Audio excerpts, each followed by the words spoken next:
It's a new year, you are a new you, and you're finally working on that book that you've been planning. Congratulations, you are finally doing it. But now you're asking yourself, what do I do now? Now you need an outline. For some of us, outlining sounds like that boring task we had to do in middle school where you have heading, subheading, section I, and this is very boring, at least for me it is. So let's talk about ways that we can outline that is actually fun and looks a lot more aesthetically pleasing than these old types of outlines. Also, spoiler warning for Into the Spider-Verse. We're going to be taking the story and dissecting it and acting like it's our own story that we need to outline, just for some good examples. Before we jump right into outlining, you need to first understand that every story has 4 main components: great scenes, characters, setting, and plot. And we need to identify what these are to our own story. Great ideas, great scenes. Every story begins with a great idea. Maybe it was a magic system that you had never seen anybody else do before. Maybe it was an interesting character. Maybe it was a setting inspired by a walk you took by a dense forest, just as the fog started to blanket the undergrowth. Wherever that idea came from, it started to grow into a scene, or multiple scenes, and those scenes are our great scenes. These need their own page or document to go on. These are those scenes that inspired the story in the first place, or what we look forward to write. This could be the epic magic battle between good and evil, or that kiss we've been waiting for between our 2 main characters. Whatever those scenes are, be sure that you write them down and keep track of them. I'll lay out a bullet point list of all my scenes and then write out how that scene is supposed to feel.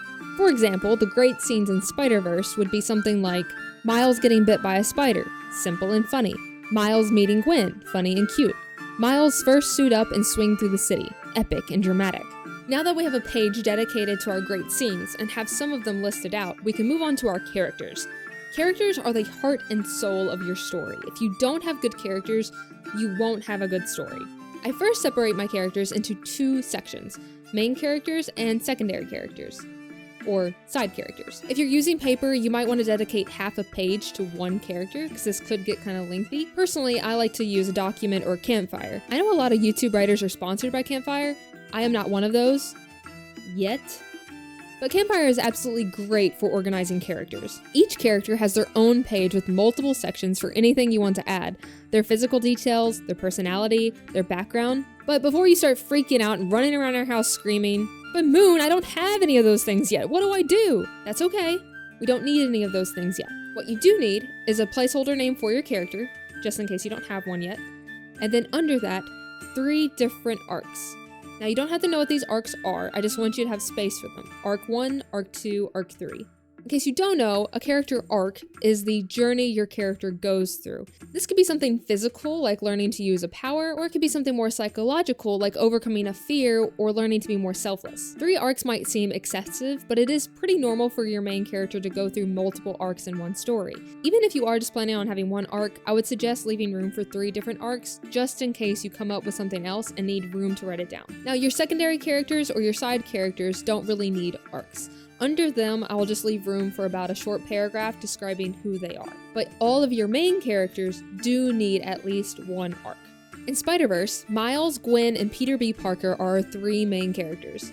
And to make sure this video isn't super long, we are just going to list 1 arc for each character. Miles' arc is that he starts off not ready to be Spider-Man, but ends up growing into the hero he needs to be.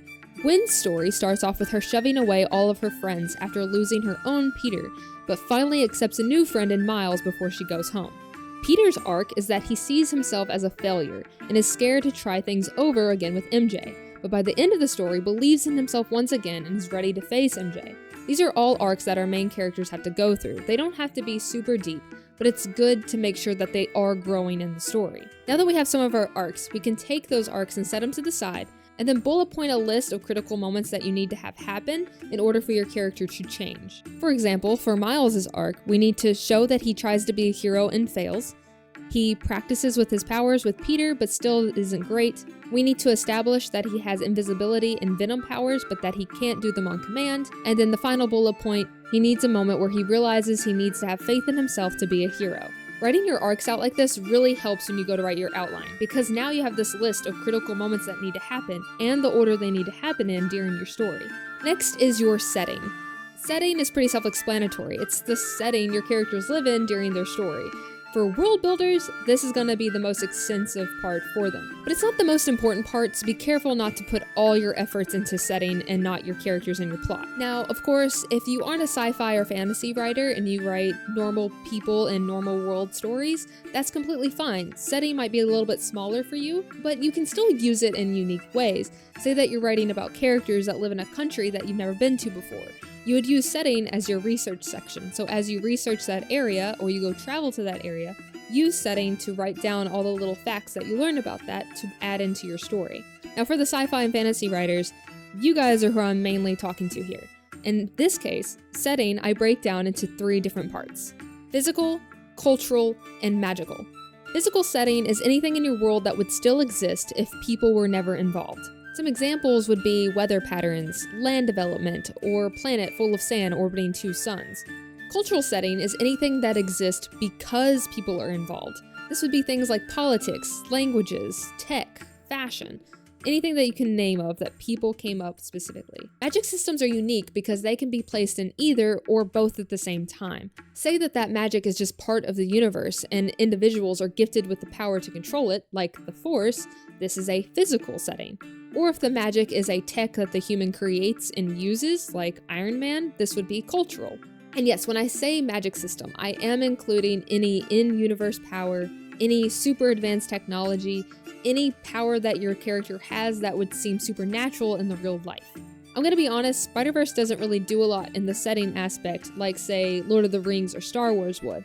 It's mainly Earth with just a few differences, but the differences are there. Physically, there is a multiverse interconnected by a web that strings all Spider-Mans together. Culturally, Kingpin runs the city, but the people are protected by the hero Spider-Man. The magic is Miles' abilities, what he can and can't do.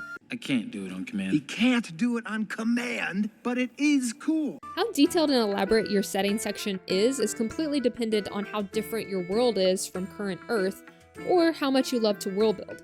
You don't have to have all 3 parts filled out just to have a good story, but it is nice to have them listed just in case you decide to develop them later. Now our 4th component, plot. If characters are the heart and soul of your story, plot is the backbone it's built upon. Usually when people are talking about plotting their story, they're talking about plot structure, and this is how your story flows. There are lots of structures that you can research. There's the 3-act, 7-point, hero's journey, save the cat, and several others. But these are just tools. They're not laws that you have to follow, but they are good to understand. Not every book or movie follows these structures to a T, and sometimes when they try to, they end up messing up their own franchise. So what I personally like to go by is Brandon Sanderson's method of promise, progress, and payoff. Promise is the setup of your story. We are promised at the beginning of Spider-Verse that Miles will learn to be a hero and save the day. Progress is the journey to get to the payoff. This is Miles refusing to take that leap of faith, learning to use his powers, learning to be Spider-Man. Payoff is the satisfying ending that we were promised. Miles takes that leap of faith and becomes a hero and saves the day. There are obviously more story beats in between each of these, and as you watch the movie, you can probably line them up to other plot structures and say, oh hey, this is this story beat and this is this one, because every story does tend to follow some of these structures. But it never follows any structure perfectly, so don't feel confined. But if you are really interested in plot structures, I would suggest go researching them yourself and figuring out how each of them flow. Dan Wells has a really great video on the 7-point and how it relates to Harry Potter. Star Wars is a perfect example of a hero's journey, and I'm currently reading the book Save the Cat that has some really good points to it about how to follow a 15-beat structure. But plot structure is only half of your plot section. The other half is dedicated to plot archetypes. Plot archetypes don't really get enough attention, I think, in the writing world, but they're your genres. They're the romance, the mystery, the superhero story. These are archetypes, and you can take those and apply them to your own story to figure out what kind of satisfying ending you need to have. I'm not saying follow all archetype rules, but just know what kind of archetypes you are writing about, and then watch those and read those and see what you like and don't like about each one. And also, it's completely okay to not just have one. Many stories have lots of different archetypes. A mystery archetype could also have a subplot of action-adventure or romance. And if you're asking, what exactly is all the archetypes? Well, this is kind of subjective and hard to explain, because if you Google it, you could end up with a list that says the only 10 archetypes in every single story, Or you could end up with a document that says 72 archetypes that you need to know that's in every movie. Everyone has their own opinion on what an archetype is, so it's kind of up to you to watch movies and figure out what you consider archetypes and think about what kinds you want to use. Harry Potter is a boy goes to a magical school, but there are lots of stories like that. Or Aragon, where a boy finds an egg. But this is also another type of story that you can see other people using. I would say that Spider-Verse's two main archetypes, which again, this is just an opinion, would be the superhero story and the mentor-apprentice story. This is, of course, Miles becoming a superhero and also his relationship with Peter B. Parker. But there is a subplot of him and Gwen's romance. Now, it clearly takes the backseat of the story, which is why I just call it a subplot, but it's still there. There's still a romance archetype in the story. And if we didn't get that ending of them agreeing to be friends before she left, that whole arc would have been left unsatisfying. Now, with your archetypes listed, you can now think about what makes a satisfying ending to each of these archetypes. For a superhero plot, it's when the hero saves the day. For a mentor-apprentice plot, it's when the student finally becomes as good as the master. Or for a romance plot, it's when the two characters grow closer or become partners by the end. I can now use all this information like I did with my character arcs and bullet point what critical moments need to happen for my hero plot, my mentor plot, and my romance plot to end satisfyingly. Now that we have a section for all 4 components of our story, we can move on to our outline. Now this is what I consider the fun part. I'm probably really weird. Now for me, when it comes to outlining, I like to keep it pretty fluid and visually pleasing. If it's just a document with some bullet points, I'm gonna be bored out of my mind and never want to finish it. So I make myself an outlining map. And I start off by listing off 4 parts. Now your story may have more or less than this, but this is where I like to start. Part 1. Part 1 is what I like to call the hometown village of your map. This is the part of your story where everything is mostly normal for your main character or hero, but it starts to change. Some significant moments in part 1 are introducing the norm, inciting incident, and the first big problem.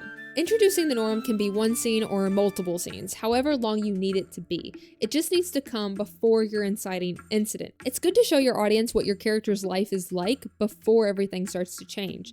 So show them at work, show them at school, show them hanging out with their family. Anything that's just normal for them. Now this part doesn't have to be normal for your audience, just normal for your character. Spider-Verse has what I would consider 3 important scenes in the introduction to the norm. Miles is drawing and interacts with his family, Miles is struggling at school, and Miles is painting with his uncle. But you could also just do one scene. In Avatar: The Last Airbender, the show opens up on Katara and Sokka fishing in the ocean among glaciers. A normal thing for them to do for their tribe. And then they find a boy trapped in an iceberg. This is the inciting incident. The inciting incident, if you haven't already guessed, is the moment that your character's story starts to change. This would be the spider bite. This is Harry getting his first letter from Hogwarts. This is Will going missing in Stranger Things. This can be anywhere between your introduction to your norm or the end of part 1, but it does need to be in part 1. But this isn't the ending to your part 1. That is your hero's first big problem. This is the moment that your character's life finally changes forever. Now, the inciting incident has sparked that change, and every moment after has led up to this big change. But now that the big problem has happened, that character can never go back to their normal life. For Miles, this is when Spider-Man dies and gives him the task to save the city. From now on, Miles can never go back to his normal boy life. Now, in between these big scenes are other scenes that may be important to add in before we get to part 2. Like Miles meeting Gwen, or Miles waking up with powers. This is where you can be flexible. You don't need all these scenes filled in right away, you can fill them in later as you write and figure out more plots to your story. Just as a side note, if you're planning on having multiple main characters with their own perspectives, what you might want to do is lay out a map for each character. This is what personally I like to do, just so that that character feels like their own hero to their own story, and then I will color code the scenes that match up on each map. Part 2. If part 1 is the hometown, part 2 is the wilderness. This is where your hero enters a new form of life. It's scary, it's unknown. We have no idea where the hero might go or be led after this moment. Its main 2 parts are adjusting to the weird and the middle climax. Adjusting to the weird is at the beginning of your part, and this is where your character is, well, adjusting. For Miles, Spider-Man just died and has tasked him with saving the city. Miles now has to come to terms with that and verbally says, "They're counting on me." Probably not you specifically. I think it's a metaphor. The end of part 2 is your middle climax of your story. This is the second biggest moment to your story before your final climax. This can be a fight between your main villain or your secondary villain, but it almost always ends in a half loss, half win. I say half because obviously if your hero defeats your villain, then there's nothing to lead up to at the end, and the other way around, if your hero ends up dying, you don't really have a story anymore. For Spider-Verse, this is the first big battle with Dr. Octopus. Our heroes almost get caught before Gwen shows up and saves the day. This scene is a half win, half loss, because 1, Dr. Octopus isn't defeated, they just nearly got away from her, and 2, they lost the one thing they were there to get.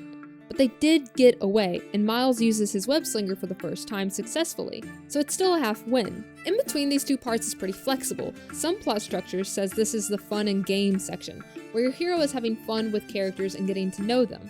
This might be where your hero meets their mentor for the first time, or starts to get better at their magic, but they still aren't great yet. That's for part 4.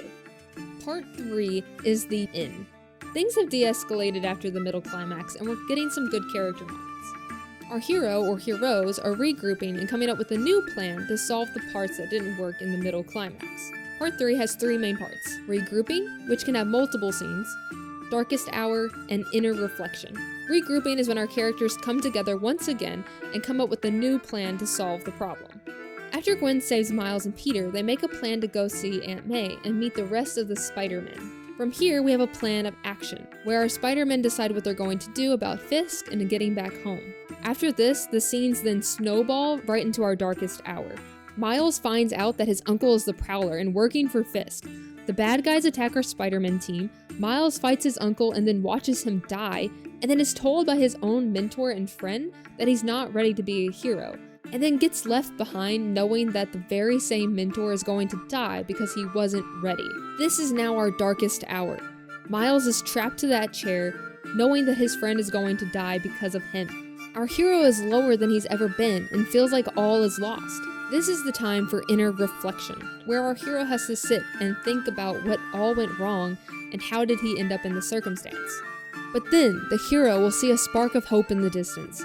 They find the courage they had lost. They hear the small voice in their head reminding them of who they are. It's the faith that Miles' dad has in him that makes him realize that he just needed to have faith in himself all along. This then leads directly into part 4. Part 4 is probably going to be your shortest part, and I like to call it the stronghold. The hero has finally arrived at the battlefield of the story. It's composed of 3 main scenes: the What's Up Danger, the final climax, and the wrap-up. The What's Up Danger is, of course, my personal title I like to give it. It's the moment the hero finally faces the danger in front of them, head on, completely ready to win. They've learned all they need to learn, they have resolved any inner issues that were keeping them held back before, and they are ready to accomplish their goal. In this scene, Miles uses his abilities for the first time on command, suits up, and finally takes that leap of faith to be Spider-Man, rising into the role as he flies through the city. Now our hero is ready for the final climax, the big battle. This is the big moment, the big fight, the big kiss, where all of our remaining arcs get solved. Gwen accepts a friend, Peter accepts he's ready to talk to MJ again, and Miles finally defeats Kingpin, saving his dad and the city. All that's left is the wrap-up. Our hero has saved the day, everyone's happy, or dead, depending on the story that you like to write. And there you have it, a full outline map. This was pretty extensive, so I hope you got something out of it. If you think any part of it was too restricting, or maybe I didn't touch on crucial plot elements, please leave the comments below. Maybe I'll rearrange my own outline. Or maybe not, I'm pretty stubborn. Also, gardeners are discovery writers, if you're watching this. Which you're probably not, because this whole thing is called an outlining method. I really want to know how you structure your story. Is there like a little bit of structure here and there as you write, or is there absolutely no structure at all and you just wing it all? I'm very curious. I kind of want to know if this outlining technique helps you at all, and if it doesn't, then it doesn't. Maybe it's just for outliners.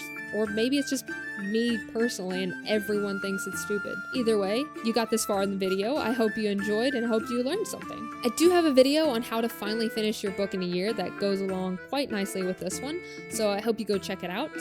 Other than that, I think we're basically done. Make sure you like and subscribe if you like this type of content. I hope to see you all in the next video. Bye!